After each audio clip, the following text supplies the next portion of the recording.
Many new parents of twins are consumed with the cost of childcare. Paying for 2 or more kids leaves many parents wondering if they can even afford to go back to work. But there is another option that provides quality care and flexibility at an affordable rate, all while introducing your family to new and exciting cultures. I'm Maria Dozman with Au Pair in America and a former host mom. And today we're talking about how au pairs can be a cost-effective childcare option for all parents of twins. This is Twin Talks. The ultrasound shows your babies to be healthy. What? Did you say babies?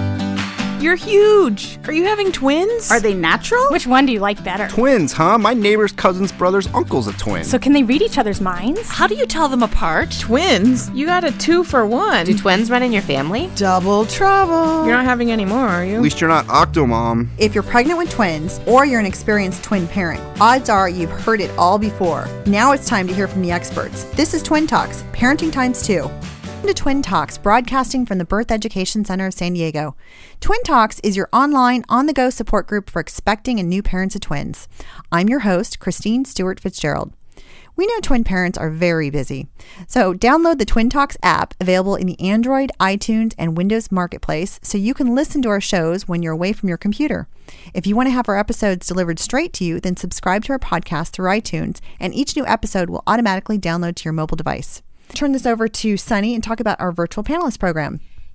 Yeah, so if you guys aren't here in the studio with us in beautiful San Diego, there are several ways that you can participate in our show. So like us on Facebook, follow us on Twitter, and as we continue today's conversation, I'm going to be posting relevant questions that we're talking about here in the studio. It's a great way for you to ask our expert your own questions about au pairs. Be sure to use the hashtag TwinTalksVP. VP stands for virtual panelist, and we'll get your questions answered. All right, well, let's get started. And I'd like to introduce everyone that we have here in the studio and on the phone. I've got twin girls who are 5 years old, and I do have a singleton. And for the first 2 years of my girls' lives, we had au pairs. It's been such a wonderful experience for our family. And I'm going to turn this over to Maria. Maybe you can tell us a little bit how you got familiar with au pairs. Sure. My name is Maria Dozman, and I'm not the mom of twins. My 2 girls now are 9 and 12, but I participated in the program as a host mom. I just saw from friends how transformative it was and helpful for their lives, and became involved with the program at a time when I really needed it. Mm-hmm. It was helpful. Yes. It was great. It's just such a unique experience. Okay, and how about Rachel on the phone with us today? Hi, everyone. My name is Rachel, and I have 5-month-old identical twin boys and a 6-year-old singleton. And I have an au pair right now, and she is amazing. I love her. She's great with the boys, and it's been a great experience thus far. And Sunny. Yeah, and I'm Sunny, everybody. I have 4 children of my own, and my oldest is about to turn 5. He's a boy. And I have a 3-year-old boy as well. And then I have identical twin girls who are about 18 months. And I don't have personal experience using au pairs. It was something that my husband and I talked about. And now, especially that my kids are older, I'm like, I think we should get an au pair. So I'm going to be taking notes today as you ladies are talking.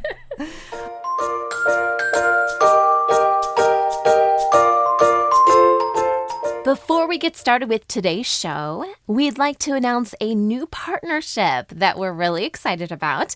New Mommy Media, creator of Twin Talks, is officially partnering with Multiples of America to produce new episodes of Twin Talks. So Multiples of America is the national network behind the local twin clubs around the country. In fact, there are currently more than 300 local clubs representing 20,000 individual members, and we'll be partnering together on content, which means we'll be planning episodes that really matter to parents of multiples.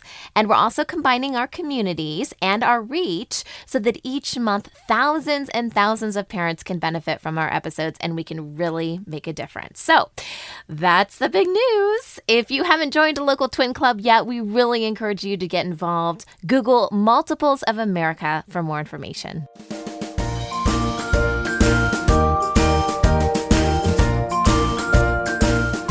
Today's topic is au pairs, affordable childcare for your twins, and we're talking with Maria Dozman of Au Pair in America. Au Pair in America is the nation's first recognized au pair program here in the U.S.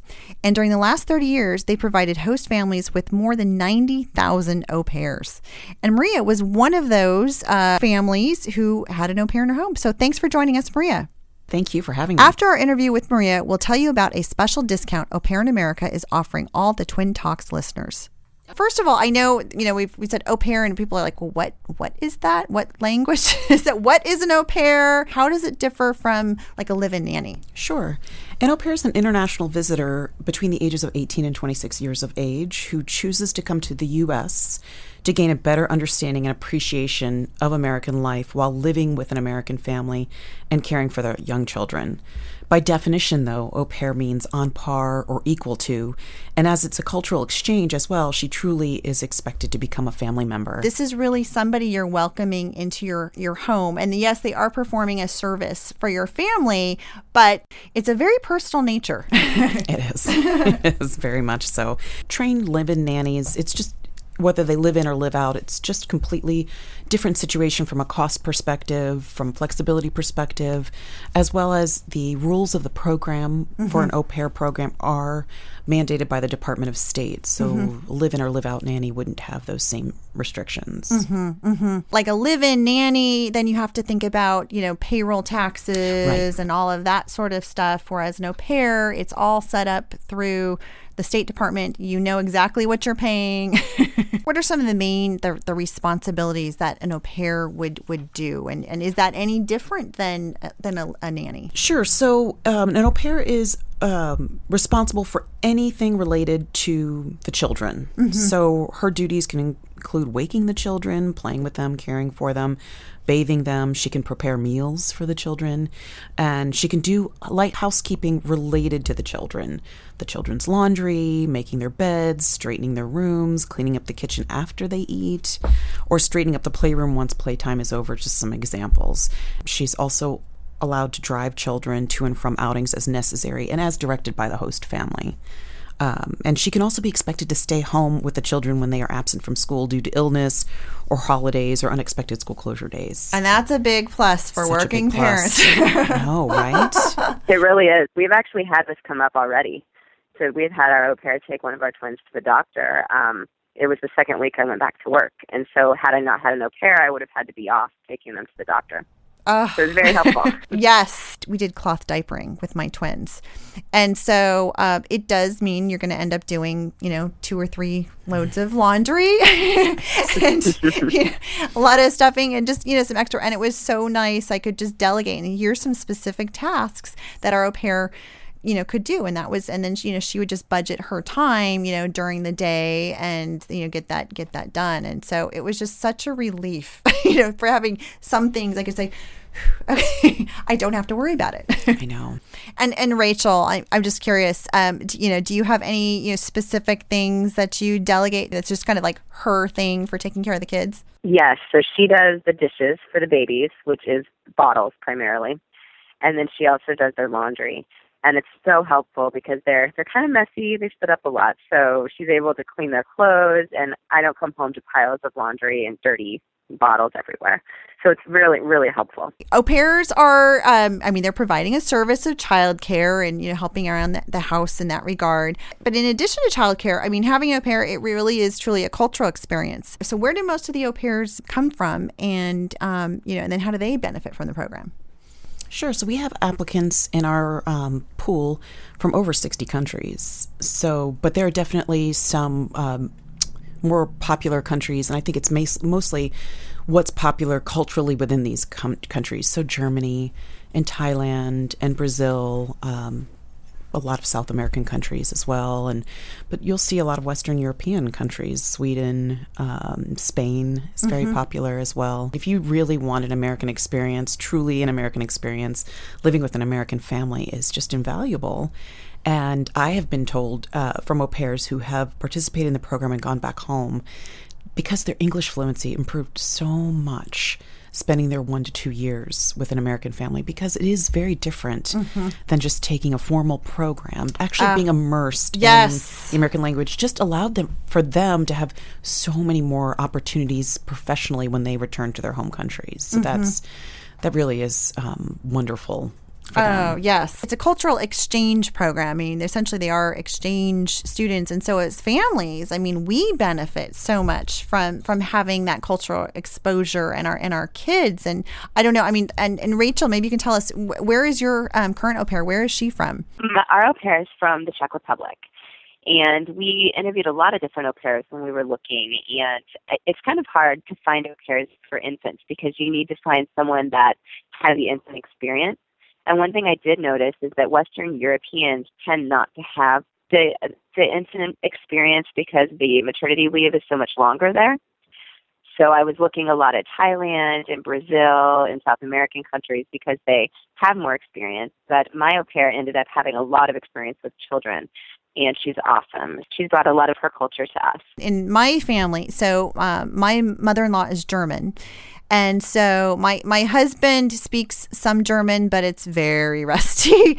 And so we were hoping to kind of, maybe continue that German or Germanic exposure with our kids and, at least from a language and maybe some food. So both of our au pairs were from Austria. And so it was just great. So they spoke German, with our girls. In fact, the second one, she took it upon herself and she decided that, for the first half of every day, she would only speak in German.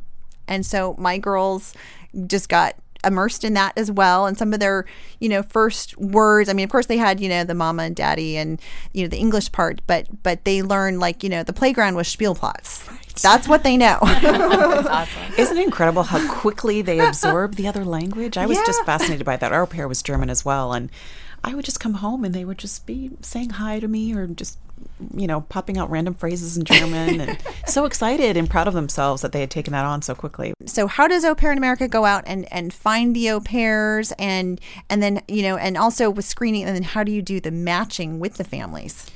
So we have a wide network of recruiters who are in country in the areas where we recruit.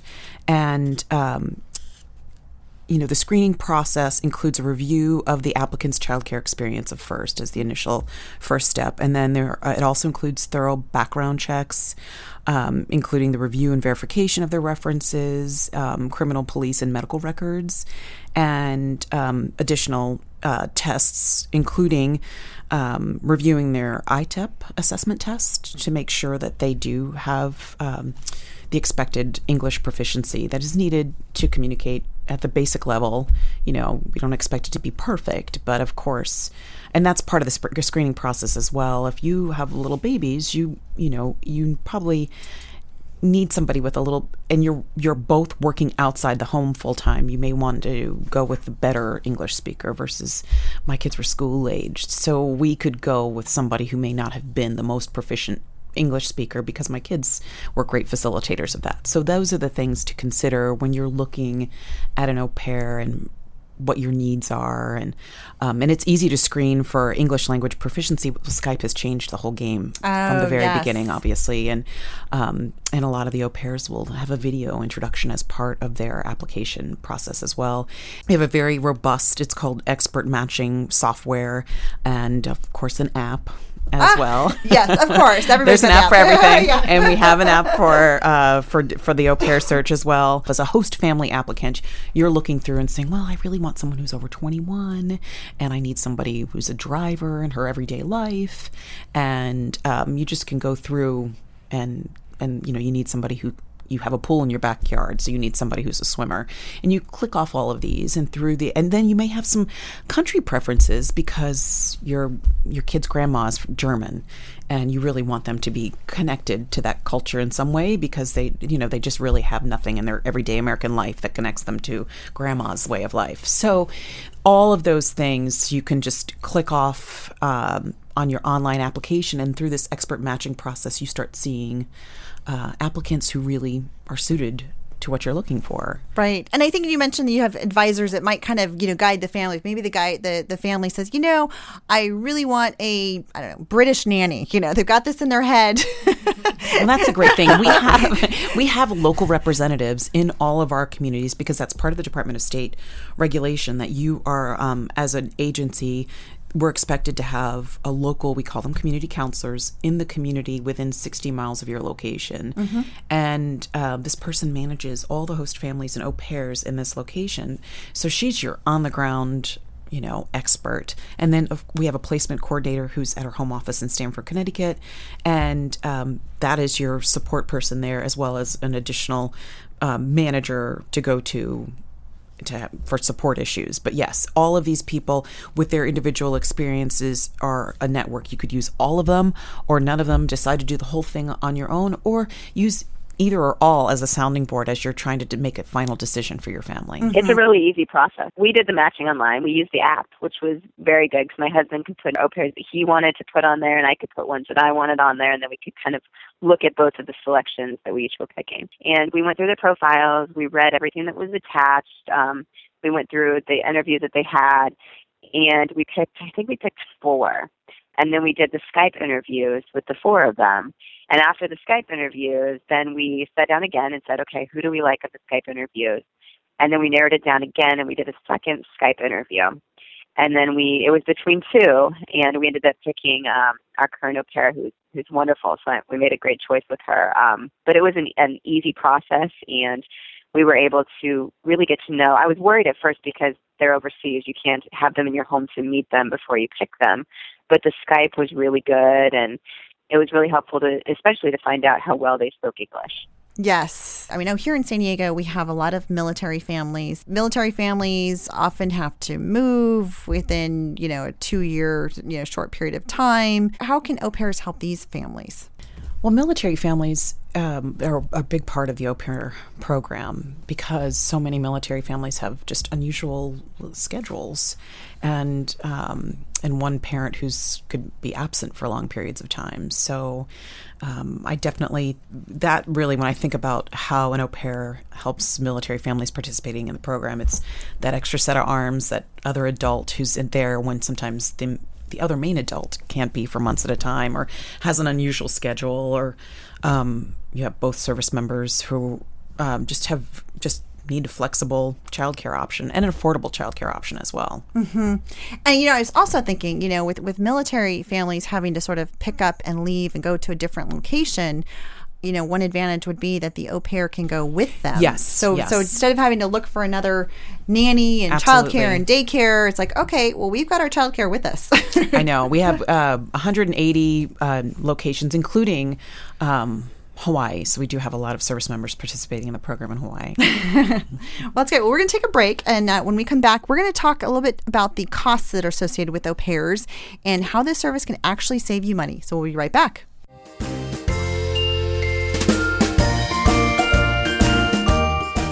Well, welcome back. Today we're talking with Maria Dozman of Au Pair in America about how having an au pair can be a very affordable and flexible choice for childcare. So we get into the money. So what are the costs that are associated with having an au pair, and how does it break down within Au Pair of America? We have 3 different types of au pair programs. So we have your standard au pair, and that cost is $86.45. That's the annual program fee cost. That's what you pay the agency.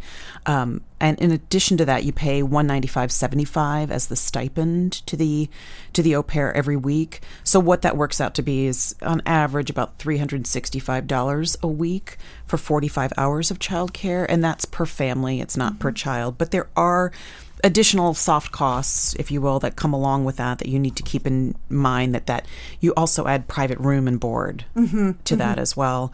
And then automobile insurance, you'd have to check with your own insurance company to find out what the cost would be to add another driver to your policy.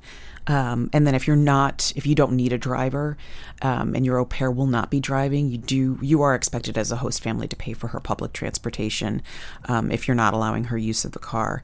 And then there is an educational component to the program, so she's expected to earn 6 credits in her 1-year stay, and there's an expected allowance towards that of $500 towards the 6 credits for her to earn her her educational component as part of the program. Mm-hmm. This would be like at a community college or community college, like or we have a program with UCLA. We've partnered with UCLA, and there's an online program for $500 for 6 credits. Oh, and then as far as the costs go, just so families can sort of anticipate what they're paying. I mean, the agency fee is usually paid up front. When there's you start the whole search and matching process before the au pair arrives, right? Before the au pair arrives, Yes. there's no cost Right. to apply and Right. just look. Right. When you match, that's when you're first, when you've decided that you've found the person, that's when you make your first payment of $400.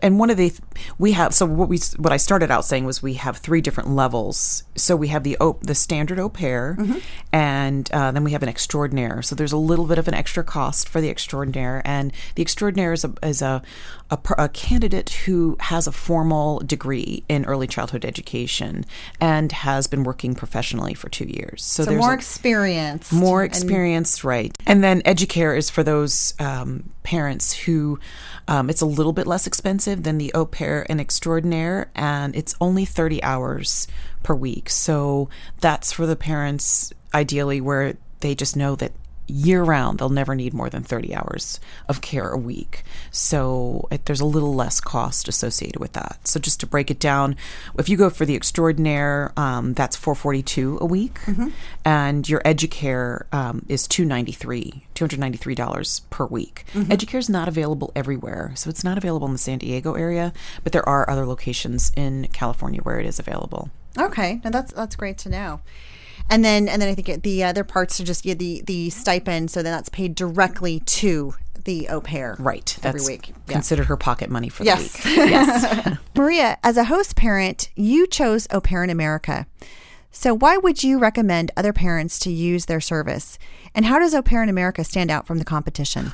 Oh, well, for Au Pair in America, I chose them for their organizational strength. Au Pair in America is a division of the American Institute of Foreign Study. The AIFS has provided educational and cultural exchange programs for more than 50 years. And as you said earlier, specifically with the Au Pair program, about 30 years, and I think we're up to 95,000 au pairs that we've placed since. So our resources, having been in this program with the Department of State for so long, enable reliable visa processing, comprehensive insurance for the au pairs, and discounts for host families interested in any of our programs overall. And additionally, Au Pair in America was the first agency granted the authority by the Department of State to offer American families this option for childcare. And our initial model, used to this day, includes careful screening, and the supervision of local community counselors remains the standard for our program to this day. It's, as a parent, I want to know that the screening process is thorough, that there's background checks, and that there's the structure in place so that we know we're inviting someone into our home who really has been checked out. It's not just filling out a form, but they've been interviewed and really, they've been put through the ringer. Exactly. And that you have thorough support, not only within your community, but also such extensive support at the home office. With the local... with your local person, and Yes. then your extensive support. You have 24/7 support, not only with your local community support, but also we have 24/7 support available through our Connecticut office as well. What kind of training do the au pairs receive before they come here? So, when they're matched with a family, and then they are coming over, and I think there's some type of a training program that you offer. There is. So prior to the beginning of her time as an au pair in the U.S., the au pair has taken online training as well as in-person U.S.-based orientation for over 4 days. And so our orientation program is very comprehensive and led by professional instructors who have been working with au pairs for over 25 years. And the in-person training is composed of 3 major components: the comprehensive adaptation training, as well as child development training, and child safety training through the American Red Cross. So while they're not CPR certified, we do have a scholarship program when they come into the community where they can attend at no cost to them, they can become CPR certified. But they do spend a day with the American Red Cross on child safety training. Oh, that's excellent. And then we also offer an optional AAA driver safety course as well. If I can make that recommendation, get your au pair your state driver's license and do the extra training. I mean, and that's just fantastic that Au Pair in America offers that just extra level to prepare them for those differences. They even have a little segment, it's over a couple hours long, where they show au pairs the baby equipment, right? Because it's so different in our country what we use. So they just show them what the different pieces they could see in their American family when they get there, from the car seat, how to work the car seat, and how to safely strap in the child, and just all different sorts of, baby equipment. Now I want to go to Rachel. Now, what were some of the different factors, when you chose Au Pair in America? What were some of the things that made you decide, hey, this is really the great program to go with? Well, first of all, we looked at a couple of different agencies, and I had some friends that had used Au Pair in America. So that's why we ended up choosing them. And they were very quick at getting back to us. So we put in our information and we signed up, which was, they waived some kind of fee. And then we ended up getting the searches really quick. We were contacted by the counselors very quick. And so I was very pleased with them. And one of the reasons we also chose an au pair was because we need the 45 hours a week. So some families might not, but we really need that specific schedule with our work schedule. So it was very helpful to have someone live in with us. And, getting yourself out the door in the morning is hard enough. So adding twins and a 6-year-old, it's really nice to have someone that's in the home, and you don't have to get everyone ready and out the door in the morning. Well, thanks so much to everyone for joining us today. Au Pair in America is offering a special discount for all Twin Talks listeners. You can save $300 when you apply by June 2015. Plus, there's never an application fee. Visit aupairinamerica.com/podcast today and get started. And remember, I just wanted to point out that there is no cost just to go in and do the application. You really don't have to pay anything until you find, you don't have to pay anything until you find your au pair, which is great because you could just look around and see if the candidates look like they might be a good fit without making any financial commitment. Yes. This conversation continues for members of our Twin Talks Club. After the show, Maria and Rachel will share some memorable stories from when they hosted au pairs in their home. For more information about the Twin Talks Club, visit our website, newmommymedia.com.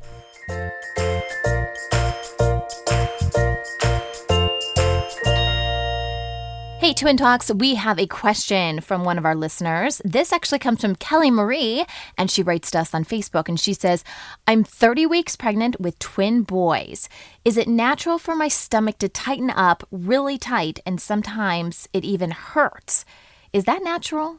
This is Dr. Wayne Twenneman, and I wanted to respond to the question from Kelly Marie. Kelly, thanks for your question. The answer is unfortunately no, it's not. If you're feeling tightening of your stomach where it's extremely painful, those could easily be preterm contractions. Moms who carry more than one baby are at increased risk for preterm contractions and preterm labor. I would recommend that you contact your doctor's office, and they may very well have you go in to be evaluated for what's called a non-stress test to look for uterine contractions. They may even end up recommending more testing depending on how frequently you're having these tightenings or contractions.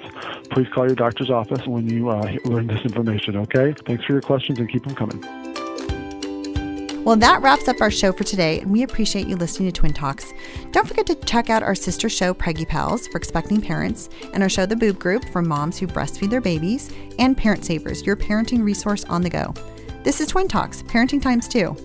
This has been a New Mommy Media production. The information and material contained in this episode are presented for educational purposes only. Statements and opinions expressed in this episode are not necessarily those of New Mommy Media and should not be considered facts. While such information and materials are believed to be accurate, it is not intended to replace or substitute for professional medical advice or care, and should not be used for diagnosing or treating healthcare problem or disease or prescribing any medication. If you have questions or concerns regarding your physical or mental health or the health of your baby, please seek assistance from a qualified healthcare provider. New Mommy Media is expanding our lineup of shows for new and expecting parents. If you have an idea for a new series, or if you're a business or organization interested in joining our network of shows through a co-branded podcast, visit newmommymedia.com. Hey mamas! Don't forget to check out Mighty Moms. It's our online community built for new moms just like you.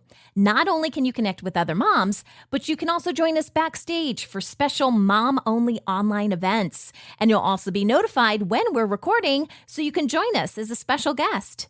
Visit our website, newmommymedia.com, and click on the Mighty Moms banner. It's free. That's newmommymedia.com. See you there.